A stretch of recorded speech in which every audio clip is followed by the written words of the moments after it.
Hello student, हम करते हैं question number 11 CBSE sample paper का।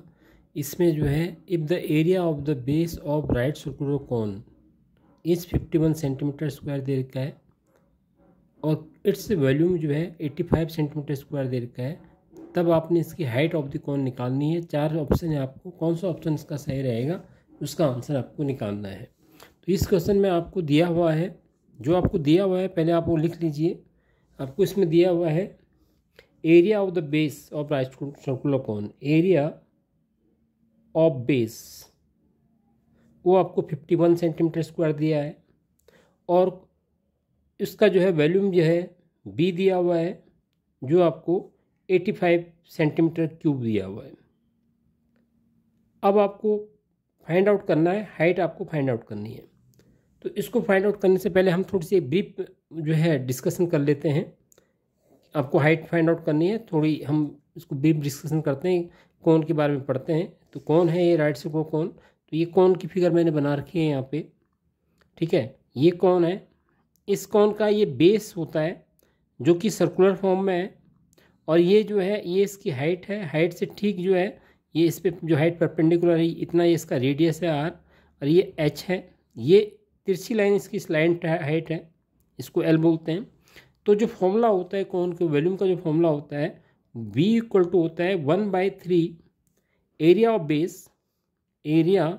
Of base into height.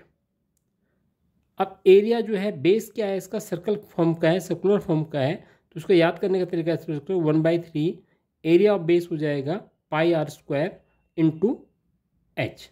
जैसे कि इस क्वेश्चन में एरिया ऑफ बेस डायरेक्ट दिया हुआ है, तो आप इस तरह से कंफ्यूज मत होए कि इसमें πr² की वैल्यू हमें कैसे फाइंड आउट करनी है। आपको एरिया ऑफ द बेस दिया हुआ है, मीन्स सीधे सीधे आपको πr² की वैल्यू दी हुई है। तो यहाँ पे जो है आपको क्या करना है, इस क्वेश्चन में फॉर्मूला लगाना है आपको V equal to 1/3 πr² h। आपने फॉर्मूला लगाया, आप तो ये फॉर्मूला लग गया। उसके बाद अब इनमें वैल्यूज पुट कर देनी है। V की वैल्यू, वॉल्यूम की वैल्यू 85 दे रखी है, तो इसको V 85 पुट कर दीजिए 1/3। अब यहाँ पे ध्यान रखिए ये एरिया ऑफ द बेस है πr², मैंने यहाँ पे लिखा हुआ भी area of the base into height. तो यहाँ पे एरिया ऑफ द बेस जो है कितना दिया हुआ है, 51 डायरेक्ट दिया हुआ है, और h आपको फाइंड आउट करना है। अब जो है इसको क्रॉस मल्टीप्लिकेशन कर दीजिए। पहले तो 3 51 से यहीं पे कैंसिल हो जाएगा, 3 बन जा 3 7 से 21, तो ये 85 इक्वल टू आ जाएगा 17h। तो h इक्वल टू आ जाएगा 85/17। तो इसका आंसर जो है 5 सेंटीमीटर हाइट इसकी आ गई है। तो ये क्वेश्चन जो है बहुत इजी क्वेश्चन था। इस क्वेश्चन में जो है आपको ध्यान रखना है कि वॉल्यूम का जो फॉर्मूला होता है 1/3 एरिया ऑफ द, जो कौन का जो वॉल्यूम का फॉर्मूला होता है 1/3 area of base into height होता है। तो इसमें एरिया ऑफ बेस डायरेक्ट आपको दिया हुआ था और वॉल्यूम दिया हुआ था, तो उनकी वैल्यू आपने इसमें पुट कर दी, वॉल्यूम की वैल्यू पुट कर दी, और उसके बाद एरिया ऑफ बेस की वैल्यू पुट कर दी, और हाइट आपने इसमें इजीली फाइंड आउट कर लिया।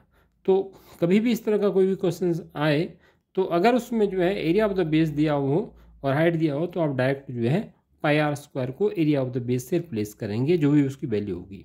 हाँ, अगर क्वेश्चन में रेडियस और हाइट दी हूँ, तब आप उस केस में πr² h वाला फॉर्मूला लगा के तब r की वैल्यू, रेडियस और हाइट की वैल्यू पुट करेंगे, अगर उसने रेडियस हाइट दिया हुआ है।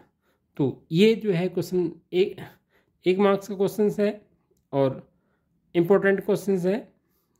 और इसी तरह से वीडियो देखते रहिए। वीडियो अच्छी लगी तो सब्सक्राइब करिए, कमेंट्स करिए। वीडियो मॉडल टेस्ट पेपर के इस तरह से शॉर्ट वीडियो आपको मिलते रहेंगे, जिससे आपके चैप्टर की भी रिवीजन होगी और क्वेश्चन की भी रिवीजन होगी, आपको कॉन्फिडेंस बढ़ेगा। और वीडियो को लाइक और सब्सक्राइब जरूर करिए, जिससे मेरा मोटिवेशन, आपसे जो मुझे मोटिवेशन मिले और मैं इसी तरह से वीडियो बनाता रहूँ। वीडियो देखने के लिए बहुत बहुत धन्यवाद।